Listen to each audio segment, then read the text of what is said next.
masuk di pertemuan keempat.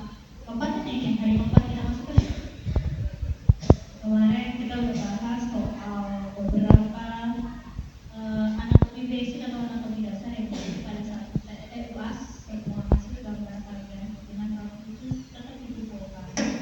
Dan nilai UAS itu hanya diterima kalau pengerjaannya itu nggak lecek, nggak robek, nggak hilang, nggak kehujanan atau nggak diambil habisnya.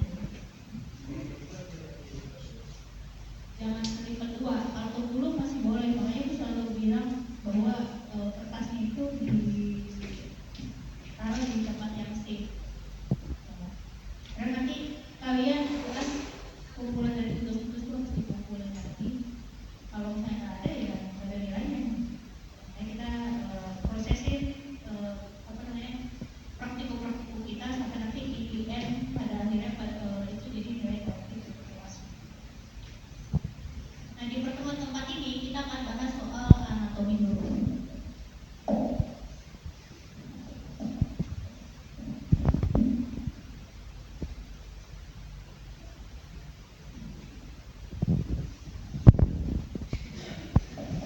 Nah, anatomi dulu. Kalau di literasinya menurut Adi Kusnanto tahun 2004 bukunya dalam bentuk ada dua aspek dasar anatomi, yaitu yang pertama ini adalah dimensi teknis, dimensi yang berhubungan sama penampilan secara fisik dari masing-masing karakter. Juga ada dimensi bentuk atau konstruksi yang berhubungan dengan penampilan secara fisik dan masing-masing karakter. Yang pertama kalau kita ngomongin dimensi fisik berarti dimensi ini berhubungan secara teknis. Bagaimana cara kita mengukur huruf kayak lebarnya atau tingginya dalam sebuah baris. Terus dari mana kita mulai pengukuran itu? Cara pengukurannya itu harus satuan sama dipergunakan buat menyatakan ukuran. Nah, ada istilah dimensi konstruksi. Jadi saya ada aspek yang kedua adalah dimensi yang berhubungan sama bentuk atau konstruksi dari hurufnya itu sendiri, alias appearance ya, alias penampilan. Seorang desainer huruf itu biasanya merancang bentuk-bentuk huruf menggunakan ikatan atau aturan tertentu. Jadi kita nggak bisa asal bikin. Ada poinnya, ada aturannya, gitu ya. Dan dijadikan pijakan dalam menentukan sebuah ukuran. Ukuran yang dimaksud adalah perbandingan bentuk huruf kapital maupun huruf lowercase. Maksudnya gimana? Kalau misalnya kita ngomongin peraturan huruf, di sini kita bisa bikin kayak margin gitu ya. Di sini ada lingkaran, di sini ada lingkaran. Terus kita kayak punya peraturan huruf D atau huruf B itu nggak boleh keluar dari dua lingkaran ini. Jadi ujungnya tuh harus selalu ada di lingkaran ini. Atau nanti kita kasih garis di sini gitu ya. Jadi nanti di huruf lainnya juga kita pakai void yang sama gitu ya. Nah ini nanti berhubungan sama kalian belajar komposisi. Nanti ada istilah komposisi golden ratio, ada komposisi rule of third. Ketika kalian paham golden ratio, rule of third dan lain-lain, golden triangle, kita disuruh bikin logo type alias logo yang berhubungan sama margin. Nah itu udah saya tahu karena logo itu nggak estetika, tapi mainnya bagaimana caranya logo itu bekerja secara vertikal ya. Jadi komposisi dan presisinya tuh di mata tuh nyaman. Karena logo nantinya juga kita akan bisa pakai untuk bertahun-tahun. Nah itu ya. Jangan logo kalau di luar negeri desainer tipografi khususnya mereka tuh udah fokus di margin di tiap fontnya. Jadi mereka beli nggak sembarang. Udah ada margin yang khusus buat dia anatominya biar sesuai antara huruf satu dan huruf lain. Jadi ada guide-nya. Jadi kalau orang bikin jadi kayak gini. Contohnya salah satu bikin margin itu berapa persen kemiringannya. Jadi diukur benar-benar sistematis. Kalau menurut data Ciampi di buku tahun 2008 bahwa pola konstruksi terjadi pada zaman Renaissance pada abad ke-14 hingga 15 kali, di mana alfabet Latin menjadi subjek analisis para seniman dan ahli matematik. Dalam subjek analisis mereka lebih kepada penemuan prinsip konstruksi huruf yang dapat dijadikan referensi penting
zaman Renaissance banyak kurus Roman ya.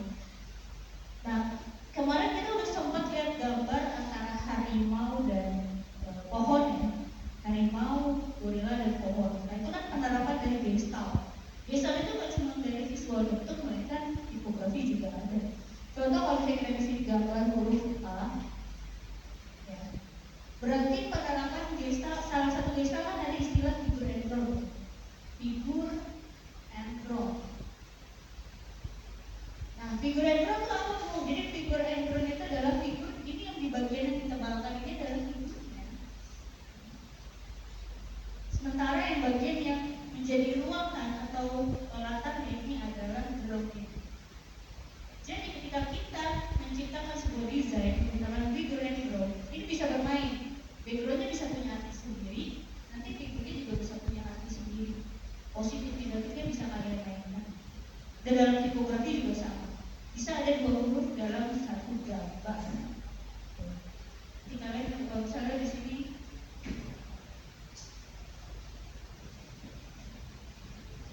ya, kita XOX, tapi misalnya kita melihat dari sisi backgroundnya dia adalah mata, hidung, mulut gitu.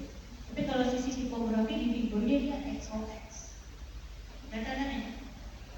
Jadi dia punya istilah figure and ground. Dia punya dua makna dalam satu bentuk.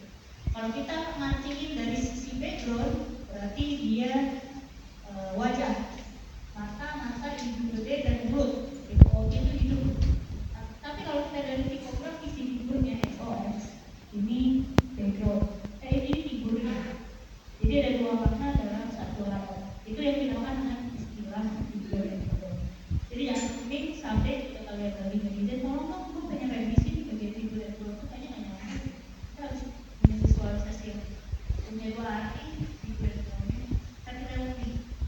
Nah, istilah figur itu adalah yang jibloknya yang kita figurnya, sementara backgroundnya adalah layoutnya. Dan itu semua bisa digunakan dalam visual, baik tipografi ataupun grafis.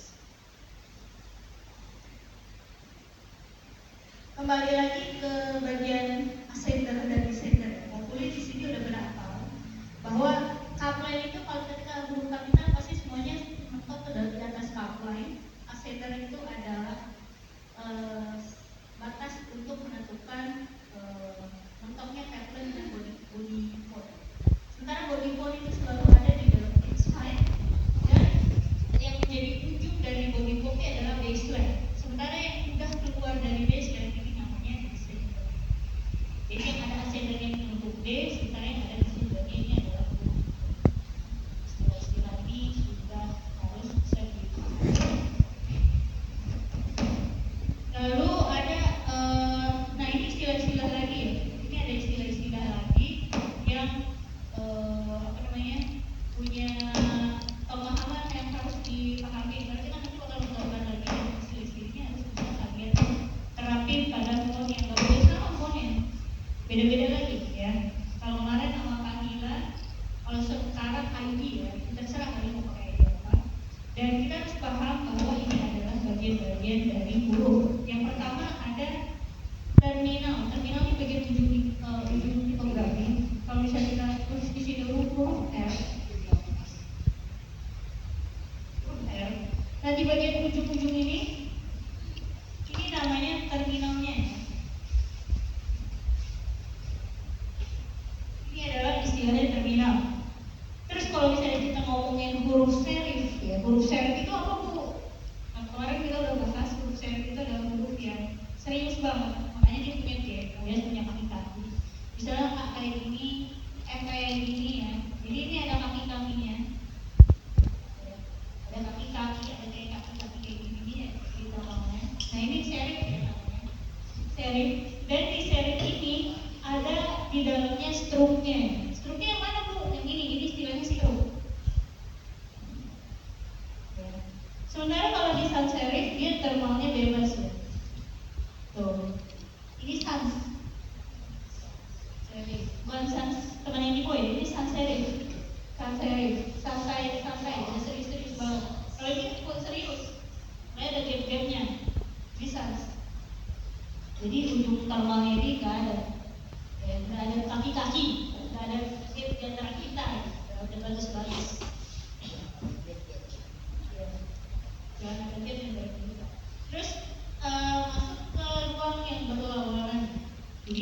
Kalau misalnya kita mau bikin teknik sebuah layout undangan atau pakai teknik stempel ya, kayak zaman dulu kan kita nggak langsung printing ya.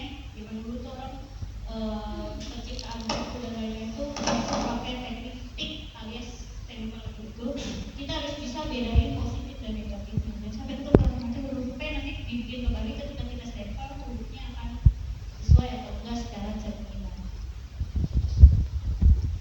Nah ini ada bagian-bagian lagi ya yang harus kalian pahami. Tadi kita harus bisa bedain serif, stroke, sans serif, dan istilah terminal. Kita udah tahu. Terus sekarang kita harus tahu juga istilah Apex. Apex ini bukan Apex Mobile, bukan Apex Game ya, bukan Apex Game. Melainkan Apex.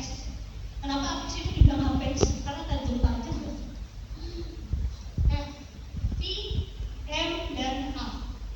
Dia sama-sama memiliki ketajaman di dalam tipografinya. Ini istilahnya namanya apex. Kalau kok revisi kayak bagian apexnya terlalu tajam kan? Kita bikin tumpul dong.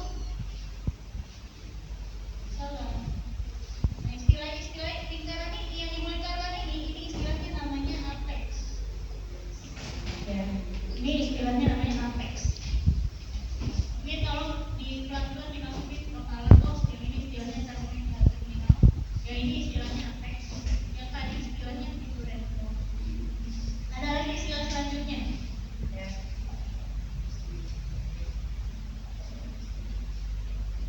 Terus istilah selanjutnya itu adalah arm. Arm itu kan tangan ya, tangan. Ini ada contohnya di K, T, S, dan Y ya. Bagian mana yang dimaksud dengan arm? Arm itu bagian sini-sininya. Bagian sini-sininya. Jadi ini bagian tangan-tangannya. Istilahnya arm. Jadi bagian tangan-tangan dari sebuah huruf. Kalau tadi tajam-tajam itu ujung tuh namanya apex. Kalau yang bagian garis-garis tapi bukan dia kayak sensitif ya, dikatnya terminal ya. Mereka di bagian bodi huruf ini namanya istilahnya arm.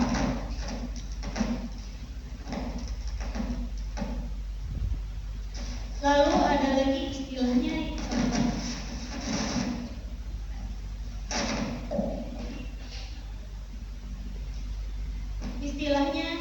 bar. Kalau bar tuh lebih ke batas tapi bukan batas yang game-game kayak serif sans serif ini. Kalau serif sans serif kan yang bikin beda tuh pembatas dari setiap ujung tipografi. Tapi kalau misalnya bar ini A, contohnya A dan F ya. Nah ini nih batas yang ada di dalam bodi huruf. Ini namanya bar ya. Istilahnya namanya bar. Dan ada lagi yang terakhir E dan T juga dia juga punya bar. Karena dia punya kayak ini nih, ada batas, tapi bukan batas di ujung ya seperti terminal. Mereka di body copy harus hati-hati. Ini istilahnya bar. Jadi kita udah pahami beberapa istilah. Ada istilah do and don't, badan huruf dan batas huruf. Ada istilah serif dan sans serif. Di terminalnya ada gapnya atau nggak ada gapnya. Ada istilah apex. Apex itu bagian ujungnya yang tajam di sebuah huruf, di huruf. Ada istilah arm. Arm ini tangan-tangan dari huruf. Dan juga gap-gap atau batas-batas dari huruf. Ini istilahnya di dalam huruf ini adalah bar. Sampai sini ada yang mau ditanyain?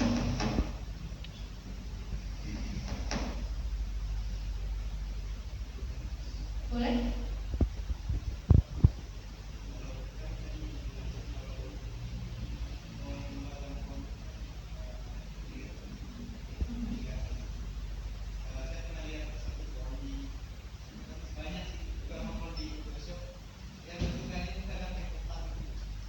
Kadang pixel, kadang itu yang namanya dekoratif. Kalau dekoratif itu keluar huruf orang. Tapi tetap dia masih punya aturan, walaupun keluar pun mereka tetap masih punya kayak gaya gini loh. Kayak tetap bisa.